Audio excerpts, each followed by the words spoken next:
चलिए आइए इस 10th क्लास के केमिस्ट्री क्लास में आपका स्वागत हो और देखने का प्रयास करेंगे यह केमिस्ट्री का पहले चैप्टर जो रासायनिक अभिक्रिया एवं समीकरण, ये आपका चैप्टर है। तो आप समझने का प्रयास करेंगे बेहद आसान तरीके से, बेहद सिलसिलेवार ढंग से इस चैप्टर को मैं पढ़ा रहा हूं अभी। और बिल्कुल यदि एकाग्रचित्त होकर सुनने का प्रयास करते हैं तब मुझे ऐसा लगता है कि कोई भी टॉपिक तुम्हें रटने की या रट्टा लगाने की जरूरत नहीं पड़ेगी। बिल्कुल अभी इसी वक्त तुम्हें याद हो जाएगा, बिल्कुल जिंदगी भर के लिए याद हो जाएगा। तो सुनने का प्रयास करेंगे और दिमाग को पूरे खोल के बैठेंगे। और ये भावनात्मक चीजें होती हैं, तुम्हारे भावना को हम नहीं जान पाएंगे। ये दिमाग में ये आपको बैठाना है और भावना को जागृत करना है कि हमको सीख लेनी है और हमें क्या करना है, अपने भाषा में, उधारी भाषा में जवाब देनी है। तो सीख लोगे। अगर दिमाग में ये रखोगे कि नहीं ये भारी होता है तो फिर तुम सीख नहीं पाओगे। तो उम्मीद करते हैं कि हर चीज को अच्छे ढंग से पढ़ने का प्रयास करेंगे और आसान लगेगा और देखने का करते हैं प्रयास। तो चलिए, ये आपका चैप्टर नंबर 1 है, ये केमिस्ट्री है। और केमिस्ट्री में ये जो चैप्टर चलेगा उसका नाम है आपका रासायनिक अभिक्रिया एवं समीकरण। पहले चैप्टर का क्या नाम है बाबू? रासायनिक अभिक्रिया एवं समीकरण। चलिए तो अब देखने का प्रयास करो। पहले ये समझेंगे हम लोग कि रसायन शास्त्र या रसायन विज्ञान कहते किसको है। इस चीजों पर हम लोग चर्चा करते हैं और ध्यान से सुनने का प्रयास करते हैं। तो चलिए, अंग्रेजी में इसे केमिस्ट्री कहा जाता है। क्या कहा जाता है? केमिस्ट्री। पता है विज्ञान की वैसी शाखा जिसके अंतर्गत पदार्थों का गुण, संगठन, संरचना और उसमें होने वाले परिवर्तनों का अध्ययन किया जाता है, उसे हम लोग क्या कहते हैं? रसायन शास्त्र कहते हैं। कोई दिक्कत? पता है रसायन विज्ञान की वैसी शाखा जिसमें पदार्थों का गुण, संगठन, संरचना और उसमें होने वाली परिवर्तनों का अध्ययन किया जाता है, उसे हम लोग क्या कहते हैं? रसायन शास्त्र कहते हैं। अब देखो पदार्थ क्या है, तो यही सारे चीज जितने भी पदार्थ हैं इसी के बारे में तुम्हें अध्ययन करनी है। एक बार देखने का प्रयास करेंगे। यही सारे पदार्थों का गुण के बारे में पढ़ना है, संगठन के बारे में पढ़ना है, संरचना के बारे में पढ़ना है। ये तमाम चीजों के बारे में पढ़ना है जिसे हम लोग रसायन शास्त्र कहते हैं। तो अब देखने का प्रयास करें। बेहद आसान लग रहा होगा, मुझे ऐसा उम्मीद है। मैं इसको रख दे रहा हूं और देखने का प्रयास करें। तो याद हो गया कि पता है विज्ञान की वैसी शाखा, इतना बोल लोगे। उसमें क्या होता है? रासायनिक गुण, कुछ ना कुछ गुण होगा ना पदार्थ का, है ना। तो रासायनिक, अब देखो गुण, संगठन यानी कैसे व्यवस्थित है, उसके बारे में पढ़ना है। संरचना, उसका मुंह कान कैसा है, मुंह कान तो पता नहीं चलेगा, है ना। उसका आकृति कैसा है, संरचना के बारे में। और उसमें होने वाली परिवर्तन, यानी जैसे परिवर्तन कहने का तात्पर्य है कि हाइड्रोजन और ऑक्सीजन जब मिलता है तो वह जल का निर्माण करता है। तो यही हुआ परिवर्तन, हुआ ना। चलो देखो, तो यही हो गया परिवर्तन। परिवर्तनों का अध्ययन किया जाता है, उसे हम लोग रसायन शास्त्र कहते हैं। अब देखो जरा सा बच्चे, अब रसायन शास्त्र जो है, रसायन विज्ञान का जनक यानी पिता किसे कहा जाता है? तो वो आपका लेवोजियर को कहा जाता है। किसको कहा जाता है? लेवोजियर को कहा जाता है। समझ में आ गया? याद रहेगा। अब कहता है रासायनिक अभिक्रिया किसे कहते हैं? रासायनिक अभिक्रिया किसे कहते हैं? कहता है जब दो या दो से अधिक पदार्थों का आपस में पदार्थ आपस में मिलकर एक या एक से अधिक भिन्न गुण वाले पदार्थों का निर्माण करते हैं, उसे हम लोग क्या कहते हैं? रासायनिक अभिक्रिया कहते हैं। कहता है जब दो या दो से अधिक, क्या कहता है? दो या दो से अधिक पदार्थ मिलके एक नए भिन्न गुण वाले पदार्थ का निर्माण करता है, उसे हम लोग क्या कहते हैं? रसायन विज्ञान कहते हैं। साधारण सी बात, एक थोड़ा सा व्यवहारिक ज्ञान में जाते हैं। रासायनिक समीकरण क्या है? तो आप जरा सा देखो, जैसे हमें बनाना है क्या, खीर बनाना है, तो क्या लेना पड़ेगा? चावल, दूध, चीनी लेने के लिए बहुत चीज लोग लेते हैं। अब देखो इसे क्या होगा, ये सारे चीज जब मिल जाएगा जब इसको हम लोग आंच लगा के इसको उबालेंगे, इसको खदकाएंगे, जब सीज जाएगा तो वो एक खीर बन जाएगा, ना बन जाएगा, है ना। तो कहने का मतलब है यही चीज है कि जब दो या दो से अधिक पदार्थ, दो या दो से अधिक पदार्थ आपस में मिलकर भिन्न गुण वाले नए किन्हीं पदार्थ का निर्माण करता है तो उसे हम लोग क्या करते हैं, कहते हैं रासायनिक अभिक्रिया कहते हैं। अब देखने का प्रयास करें, कहता है दो या दो से अधिक, है ना, लेकिन यह परिभाषा उतना सटीक नहीं होता है। अब कहने के लिए तो लोग कह देते हैं, और ऐसे ज्यादा गहराई में जाएंगे तो कहता है क्या, अगर हम यहाँ रिएक्शन को देखने का प्रयास करते हैं तो थोड़ा सा हमें क्या हो रहा है, देखो जरा सा, यहाँ कार्बन और कार्बन और ऑक्सीजन मिल रहा है, दो या दो से अधिक पदार्थ मिल रहा है, दो पदार्थ मिल रहा है। तो यहाँ देखो इसका गुण जो है पहले कार्बन का अलग रहा होगा, ऑक्सीजन का अलग है, लेकिन यहाँ कार्बन डाइऑक्साइड बन गया, क्या बन गया, तो इसका गुण हो गया, अलग हो गया। जैसे यहाँ मैग्नीशियम है, यहाँ ऑक्सीजन है, अभी दोनों मिल गया तो मैग्नीशियम ऑक्साइड दे दिया, मैग्नीशियम ऑक्साइड। तो इसका गुण अलग है, इसका गुण अलग है, लेकिन ये जो तीसरा पदार्थ बन गया इसका भी गुण एक अलगे है ना रे। तो इसी को कहते हैं हम लोग रासायनिक अभिक्रिया। कोई दिक्कत नहीं। अब कहता है यहाँ लिखे हम उतना सही नहीं है, यह उतना सही नहीं है। अब क्यों सही नहीं है तो यहाँ देखते हैं क्या, अब कहे दो या दो से अधिक पदार्थ मिलके दो या दो से अधिक भिन्न गुण वाले पदार्थ का निर्माण करते हैं। और यहाँ देखो एक के पदार्थ मिलके दो भिन्न गुण वाले पदार्थ का निर्माण कर दिया, एक के को पदार्थ है ना के पदार्थ।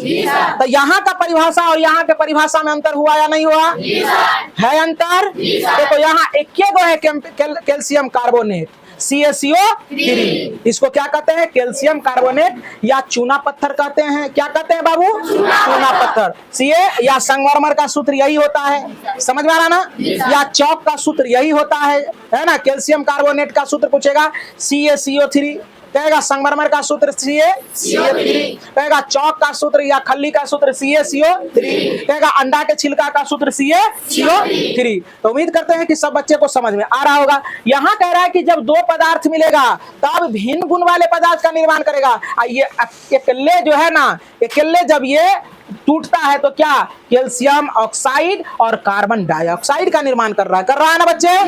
तो इसीलिए इसका परिभाषा तुम जो याद रखोगे, ये वाला परिभाषा तुम्हें याद रखना है। कहता है जब किसी पदार्थों में रासायनिक परिवर्तन के कारण नए पदार्थों का निर्माण होता है तो उसे रासायनिक समीकरण या रासायनिक अभिक्रिया कहते हैं। कहता है जब किसी पदार्थ में रासायनिक परिवर्तन के कारण नए पदार्थों का निर्माण होता है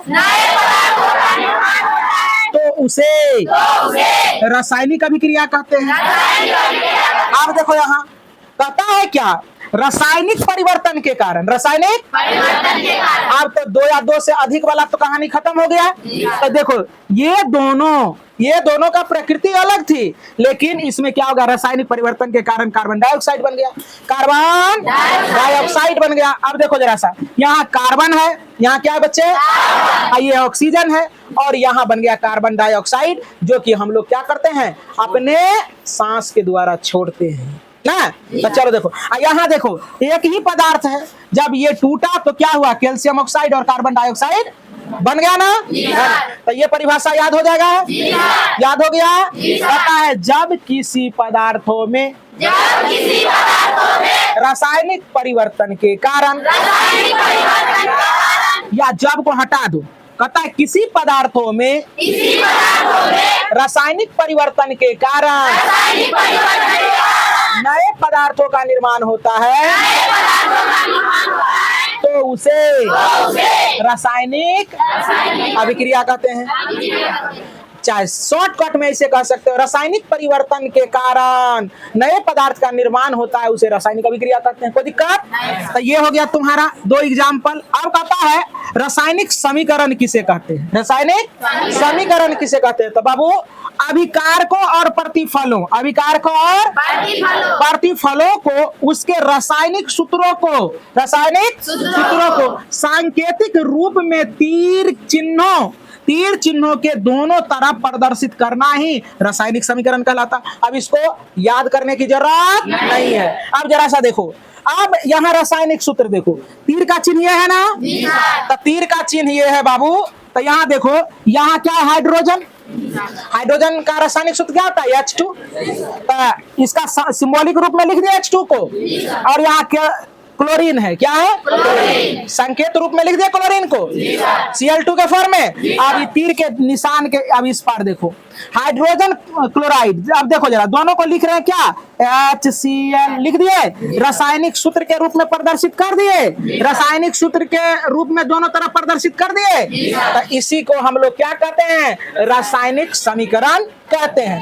अब देखो, रासायनिक समीकरण के बाद आते हैं बच्चे, यहां समझने का प्रयास करो, अभिकारक और प्रतिफल। अभिकारक, अब देखो अभिकारक क्या होता है?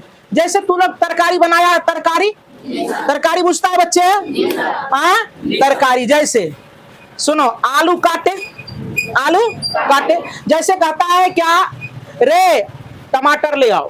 क्या कहता है? टमाटर ले आओ। रे आलू ले आओ। रे तेल ले आओ, मसाला ले आओ। सब चीज को मिला देते हैं, मिला दिया। तो जो मिला सब चीज, उसको कहेंगे अभिकारक। क्या कहेंगे बच्चों? अभिकारक। अब जो थाली में परोस दिया तो क्या कहेगा?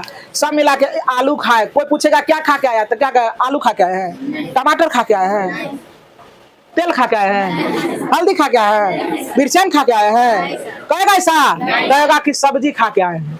अब भोज खा के जाते हो तो लोग तो क्या कहता है? आलू खाए, प्याज खाए, टमाटर खाए, गोभी खाए, है ना, चावल खाए, पानी खाए, है ना रे? ऐसे बोलता है? नहीं, डायरेक्ट कहते हैं भात, दाल, सब्जी, कड़ी बड़ी सकरौरी खाए, है ना, जो भी रहता है। तो चलो देखो, जो सब्जी बनने से पहले जो जो भाग लिया, आलू, पानी, तेल, मसाला, ये सारे चीज हो गया अभिकारक। उससे जब लोहिया में बन के तैयार हो गया, उसको कहते प्रतिफल। उसको क्या कहेंगे बच्चे?